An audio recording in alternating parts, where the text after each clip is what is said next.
Assalamualaikum warahmatullahi wabarakatuh. Shalom, Om Swastiastu, Namo Buddhaya, salam kebajikan untuk kita semua. Perkenalkan, saya Kristia Novia, Estate Nurse MCAP. Saat ini saya sebagai seorang dosen di Sekolah Tinggi Ilmu Kesehatan Veterinaris dengan konsentrasi kedokteran jiwa. Sebagai seorang dosen, sudah menjadi kewajiban saya untuk melaksanakan pendidikan dalam perguruan tinggi, yaitu pengajaran, penelitian, dan pengabdian kepada masyarakat.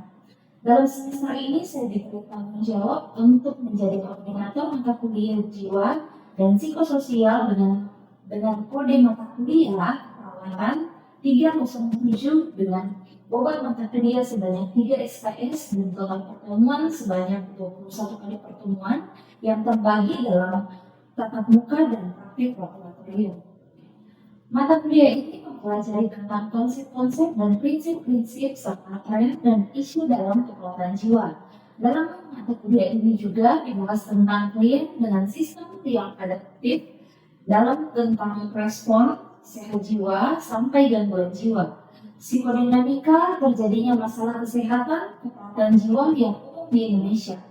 Upaya perawatan dalam pencegahan primer, sekunder, dan tersier kepada klien dalam masalah psikososial dan spiritual serta gangguan jiwa juga merupakan fokus dalam mata kuliah ini, termasuk hubungan terapeutik secara individu dan dalam konteks keluarga dan penerapan terapi modalitas keperawatan. Pengalaman belajar ini akan berguna dalam memberikan pelayanan asuhan keperawatan jiwa dan integrasi keperawatan jiwa pada area keperawatan lainnya. Adapun mata kuliah ini memiliki 6 capaian pembelajaran mata kuliah. Yang pertama, mahasiswa mampu menganalisis model konseptual dalam keperawatan jiwa. Yang kedua, mahasiswa mampu menjelaskan proses terjadinya keperawatan jiwa dan peran serta fungsi perawat jiwa. Yang ketiga, mahasiswa mampu menerapkan pelayanan keperawatan jiwa dalam situasi bencana. Yang keempat, mahasiswa mampu menerapkan proses serta prinsip-prinsip legal etik dan lintas budaya dalam keperawatan jiwa. Kemudian, yang kelima, yang terakhir, mahasiswa mampu mensimulasi asuhan keperawatan sehat jiwa sepanjang rentang kehidupan dan asuhan keperawatan jiwa dengan masalah psikososial. Adapun mata kuliah ini memiliki kajian mata kuliah di antaranya mempelajari sejarah keperawatan jiwa dan tren isu dalam keperawatan jiwa global, memahami proses terjadinya gangguan jiwa dalam perspektif keperawatan jiwa, memahami konsep stres, rentang sehat sakit jiwa, coping, mempelajari model konseptual dalam keperawatan jiwa, prevalensi primer, sekunder, dan tersier, memahami peran perawat jiwa, mempelajari pelayanan dan kolaborasi interdisiplin dalam kesehatan keperawatan jiwa, memahami proses keperawatan jiwa, mempelajari konsep sosiokultural dalam konteks perawatan jiwa, memahami aspek legal etik dalam konteks asuhan perawatan jiwa, melakukan asuhan keperawatan sehat jiwa sepanjang rentang kehidupan ibu hamil, bayi, toddler, prasekolah, usia sekolah, remaja, dewasa, dan lansia.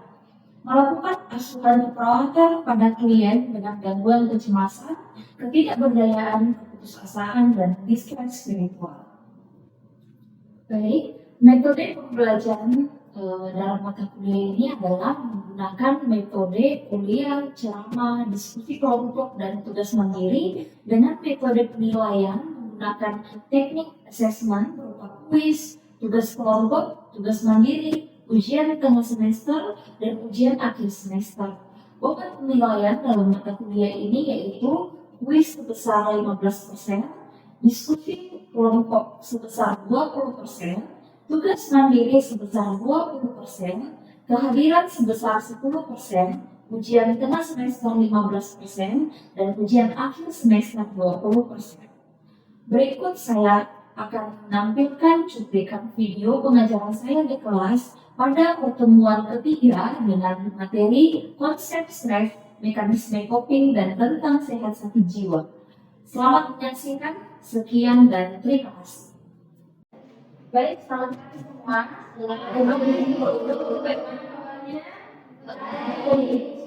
Baik semua. Oke, sebelum kita mulai kali ini perkuliahan kita siapa yang itu? Berapa kita di sebelah sini?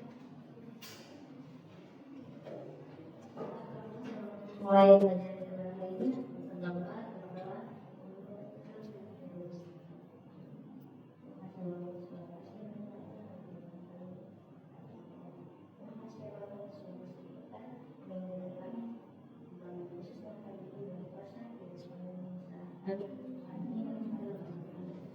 absen ya. Ansila, Dina, Deananda, Priscilia, Jovita, Clara Tundi, Jenesinta, Lydia, Trivia, Vitalia, Vivi, Vincentia. Oke, baik, sesuai dengan kontrak kita minggu lalu ya, bahwa hari ini kita akan masuk dalam materi apa? Ada yang bisa tahu? Ada yang bisa tahu materi kita hari ini apa? Konsep stres, mekanisme coping dan oke. Nah, sebelum kita masuk di materi kita hari ini, saya mau tanya dulu untuk materi yang lalu, ada yang bisa jawab tidak? Atau ada yang bisa ingat? Minggu lalu itu materinya dengan apa? Oke, penyebab terjadinya gangguan jiwa. Ada yang bisa ingat kira-kira penyebab terjadinya gangguan jiwa itu karena apa? Jadi penyebabnya itu adalah gangguan jiwa secara biologis. Jadi penyebab itu ada dari genetik, ya, terus keracunan saat kandungan, dan terus neurobiologi, terus ada juga secara psikologi, yang dimana itu karena pola asuhan lingkungan. Oke, jadi ada dua ya, yang sama temannya, yang pertama biologis, kemudian yang kedua psikologis. Jangan lupa bahwa kita harus ingat juga ada teori sosial, teori spiritual, jadi ada empat yang memiliki keterkaitan kenapa bisa gangguan jiwa itu terjadi. Oke, untuk mempersingkat waktu, saya masuk dengan materi terkait konsep stres, rentan sehat sakit dan mekanisme coping. Sebelumnya saya mau bertanya, ada di sini yang pernah stres? Semua yang pernah stres ya, stres itu sifatnya sangat familiar dan semua orang pasti pernah mengalami namanya stres. Stres apa saja yang pernah mengalami? Stres karena apa? Infeksi. Karena itu lagi ekspresi kepada dosen apalagi. Oke, itu semua adalah penyebab stres. Maka kita lihat apa itu stres. Nah, setiap manusia pasti pernah mengalami namanya stres. Oke, semua manusia pasti pernah mengalami namanya stres. Yang kedua, stres menuntut individu untuk respon. Ketika ada stresor yang datang, ya, maka hal itu menuntut kita untuk bagaimana caranya saya hadapi ini masalah, ya, bagaimana saya harus mengatasi stres. Tidak mungkin kita akan berlarut-larut terus dalam namanya permasalahan. Pasti kita berusaha untuk menemukan jalan keluar. Oke, berikutnya apa itu stres? Ada yang bisa mengungkapkan definisinya atau namanya apa itu stres? Ya, sebenarnya stres itu adalah suatu kondisi yang tidak menyenangkan saat individu merasakan keadaan yang sedang dihadapinya adalah sebuah tuntutan dan beban. Oke, kondisi yang tidak menyenangkan, ya, karena situasi yang dihadapi itu mengancam mungkin ya, jadi dia merasa tidak tenang dan lain sebagainya. Oke, ada lagi atau dari dia saja sebelum saya lanjutkan? Nah, seperti yang kita lihat di slide bahwa stres adalah suatu kondisi yang dialami oleh individu sebagai hasil dari interaksi. Karena ada interaksi sehingga hal itu menimbulkan stres. Kalau tidak ada interaksi, otomatis orang tidak mungkin stres. Ya, kalau misalnya dia tidak ngapa-ngapain, mungkin tidak akan stres. Tapi karena ada interaksi, mungkin dia berkomunikasi dengan dua orang atau lebih, kemudian menimbulkan kontroversi, tidak sesuai pandangannya sehingga itu menimbulkan stres yang dinilai sebagai suatu hal yang bersifat menekan kehidupan sehingga dapat mempengaruhi kognitif, fisiologis, sosial, dan perilaku. Bukan hanya kognitifnya, tapi sampai sosialnya, sampai perilakunya juga ikut berpengaruh. Oke, berikutnya. Nah, ini bisa menyebabkan yang namanya stres hormonal. Ketika ini berlebih dalam tubuh, ya, ini berlebih dalam tubuh maka bisa menyebabkan terjadinya stres, cemas, dan depresi. Ya, tapi kalau ini hormon ini seimbang, itulah keluar senyawa bahagia. Dan coklat itu ada senyawa itu. Makanya ada orang bilang kalau misalnya bukan coklat, makanya bahagia. Ya, jadi seperti itu. Oke, selanjutnya apa faktor penyebab stres? Ya, saya tadi akhirnya bisa mengevaluasi kembali apakah semuanya masih tetap fokus. Faktor predisposisi ada terbagi dua, namanya faktor penyebab ada terbagi dua, ada predisposisi dan ada presentasi. Kalau predisposisi itu ada biologisnya, ada psikologis, sosiokultural. Kalau biologisnya itu bisa karena genetik, ya, genetik mungkin ada keturunan yang bisa mengalami stres. Selanjutnya adalah status nutrisi. Kemudian terkait kepekaan biologis, kemudian yang berikutnya adalah termakan racun. Ya, berikutnya terkait psikologis, kecerdasan, keterampilan verbal, pengalaman masa lalu yang kurang menyenangkan mungkin, atau gangguan pada konsep diri, atau motivasi yang kurang, itu juga menjadi salah satu penyebab dari psikologis.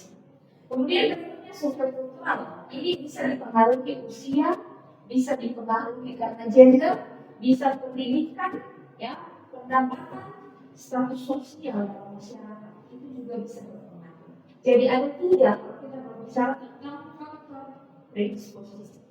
Nah, selanjutnya adalah faktor presipitasi, ada dua. Yang pertama adalah kejadian yang menekan. Ada yang dikatakan di sini stressful, aktivitas sosial, lingkungan sosial, dan ketegangan sosial. Kemudian yang berikutnya adalah ketegangan hidup terkait ketidakpuasan kerja, kesendirian, perselisihan, ekonomi keluarga, dengan permasalahan pernikahan dan lain sebagainya. Ya, jadi ada dua, ada predisposisi dan ada presentasi. Nah, penilaian terhadap stres, ketika stres itu datang, maka ada respon-respon yang kita keluarkan secara tidak langsung. Respon itu bisa bersamaan, tetapi mungkin sebenarnya kita jelaskan kalau kita ternyata itu namanya respon kognitif, itu namanya respon fisiologis. Ya. Respon kognitif, faktor yang memainkan peran sentral yang menjadi pusat, ya. Ketika terjadi stres, maka itu akan berespon menjadi proses adaptasi, mencatat kejadian yang menekan dan mengikuti apa yang akan saya gunakan untuk menghadapi masalah ini. Itu namanya respon kognitif. Misalnya, dosen tiba-tiba menjatuhkan respon, langsung berpikir, ya, ini jawab apa yang nanti ini saya ingat kembali ya. Atau misalnya disuruh ambil pokoknya hari ini bikin asuhan perawatan jiwa, ambil 7 diagnosa, langsung pasti berpikir saya tidak halusinasi paling gampang. Oh, saya ambil isolasi sosial karena ini pasti yang paling gampang sebenarnya. Misalnya itu respon kognitif. Yang berikutnya adalah respon afektif, membangun perasaan, ya. Ada reaksi marah, cemas, takut. Misalnya dalam hal ini dosen tiba-tiba memberikan saya tugas, saya itu respon afektif. Atau misalnya untuk pergi respon ke dosen sampai depan ruangan, kemudian dia menangis, itu menangis, misalnya itu respon afektif. Berikutnya adalah respon fisiologis, refleksi interaksi beberapa neuroendokrin, ya. Ini yang melibatkan beberapa hormon. Sehingga jangan-jangan kalau misalnya tiba-tiba ada yang merasa, misalnya, selanjutnya adalah tentang sehat sakit jiwa. Kalau kita berbicara tentang sehat sakit, jadi ada peralihan dari dia kondisi sehat sampai dengan dia sakit. Makanya di diagnosa jiwa itu ada dari sehat resiko sampai dengan gangguan. Nah, kita lihat sehat. Respon adaptif dan mal adaptif ya, yang positif dan yang negatif. Sehat, pikiran masih logis, persepsi akurat, emosi masih konsisten, dia masih bisa mengatur emosinya, kapan dia marah, kapan dia sedih, kapan dia cerah dan lain sebagainya. Kemudian hubungan sosial memuaskan, tidak ada permasalahan dengan hubungan. Kemudian karena ada permasalahan, maka dia bergeser lebih ke kanan lagi. Akhirnya mulailah pikiran yang kadang menyimpang itu timbul.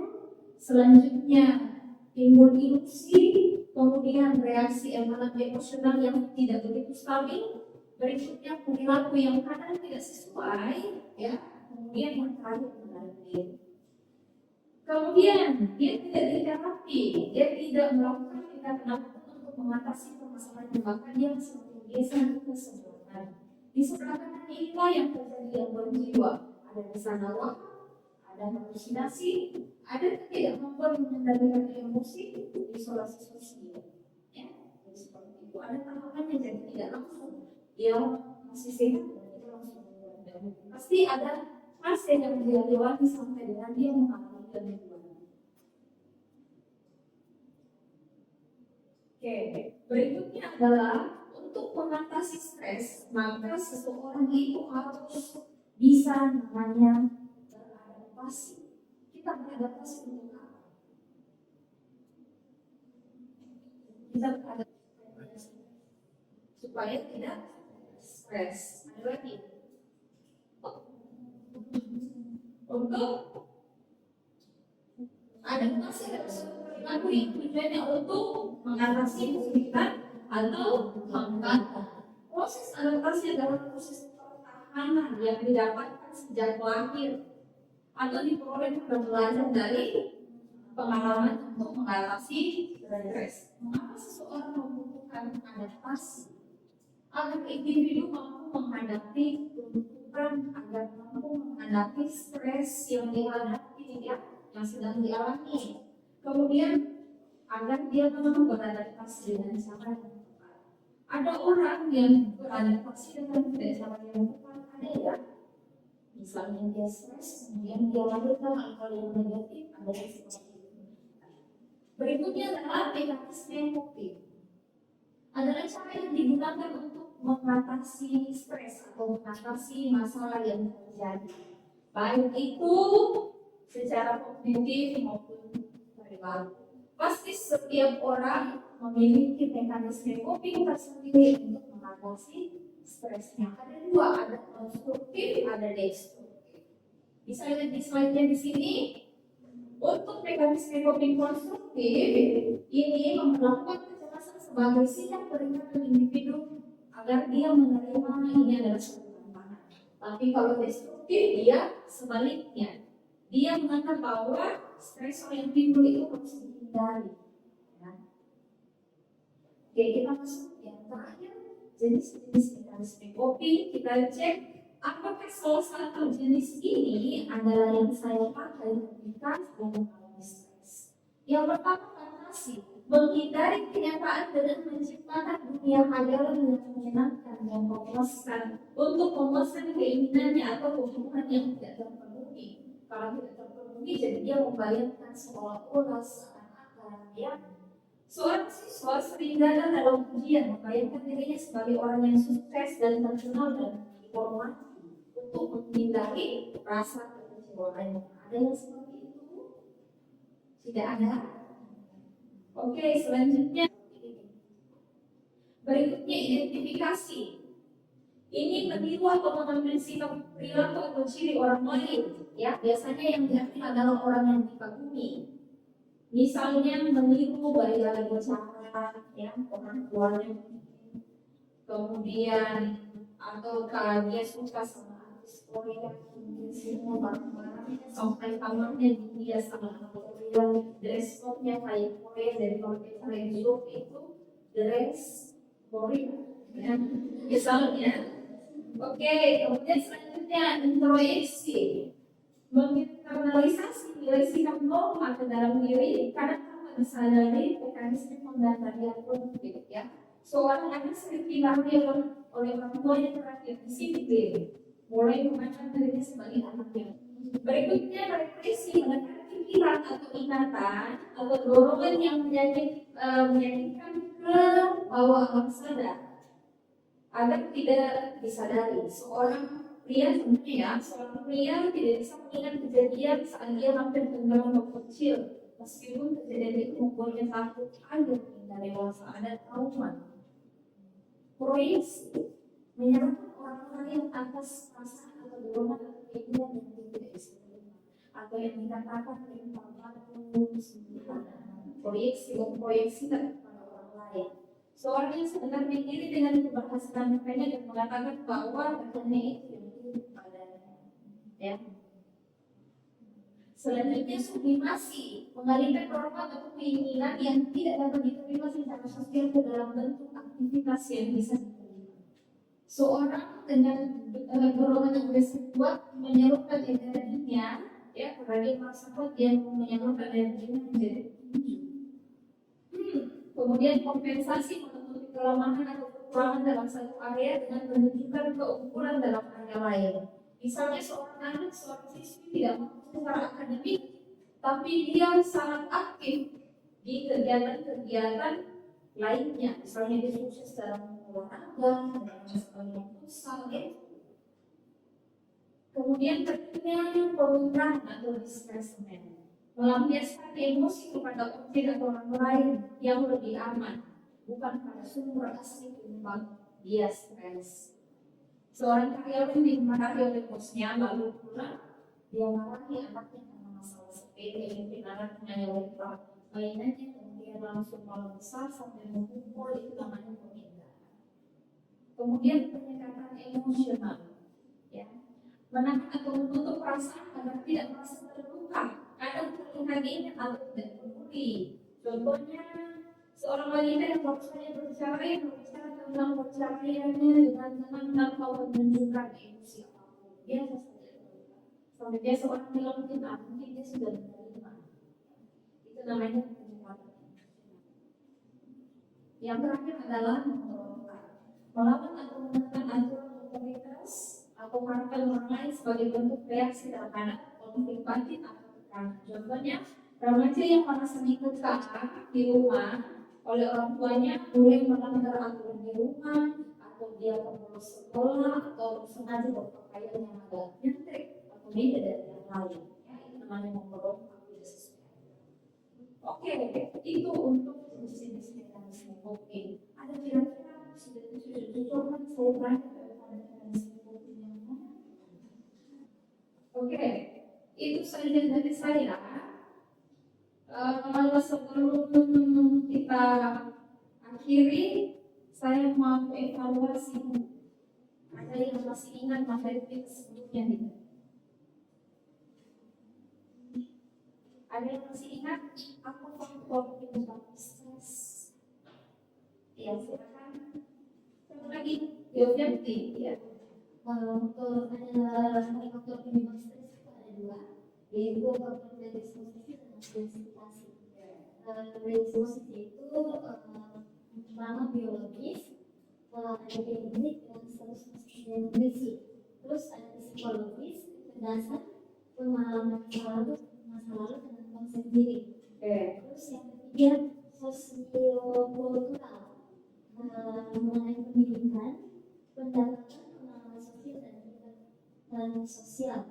Terus di faktor registrasi ada kejadian yang terus ada ketegangan hidup atau ketidakpuasan kerja, kesendirian, kesosial dan kebalikan.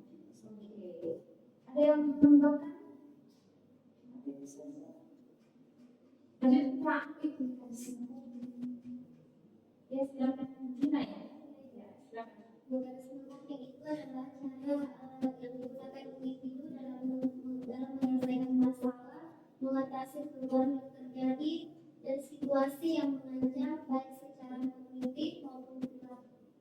Oke, dan yang terakhir ada yang masih ingat perbedaan mekanisme coping konstruktif dan destruktif? Ya, silakan. Mekanisme coping konstruktif adalah mekanisme coping yang memperlakukan kecemasan atau masalah sebagai sinyal menenangkan dan berpikir menerima sebagai tantangan untuk diselesaikan. Sedangkan mekanisme coping destruktif adalah mekanisme coping yang memperlakukan kecemasan atau masalah sebagai sesuatu yang harus dihindari tanpa menyelesaikan konflik. Oke, sekarang. Ya, saya sudah bertanya pada kalian dan rupanya sudah paham semua ya. Tolong dicatat baik-baik, dicatat baik-baik materi tadi nanti saya share. Kemudian, ada yang mau bertanya sebelum kita akhiri materi kita? Silakan, Beda. Apa yang bisa membuat persoalan tersebut?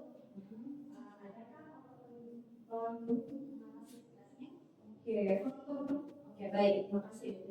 Faktor pendukung untuk mengatasi stres itu adalah yang pertama pengalaman yang serupa. Semakin sering kita bertemu dengan stresor yang sama, penyebab stres yang sama, maka semakin bisa kita melewati stresor tersebut. Contohnya, kan kalian tadi bilang dong, karena aspek bu, makanya kami stres. Oke, semakin sering dari kita 1, 2, 3, 4, akhirnya di tingkat 4 respon pun berkali-kali disuruh bikin aspek jadi biasa. Walaupun masih ada catatan tersendiri pada saat mau responsif, ya. Jadi seperti itu misalnya. Yang kedua adalah support system. Ada yang mendukung. Misalnya ada temannya, dia stres, ada tempat ceritanya, ada pacarnya, ada orang tuanya, ya. Jadi seperti itu. Jadi banyak support system yang dia temukan di sekitarnya. Kemudian berikutnya adalah persepsi terhadap stresor. Bagaimana kita memandang stres itu ketika dia datang? Ketika kita memandang bahwa pasti saya tidak bisa melakukan, pasti ini akan sulit ke depannya. Maka kita secara tidak langsung mengikuti perintah dari otak kita tidak bisa. Ya, jadi pasti bawaannya adalah pikiran buruk ketika saya datang kemudian saya mengatakan bahwa ada ini masalah mesti diselesaikan.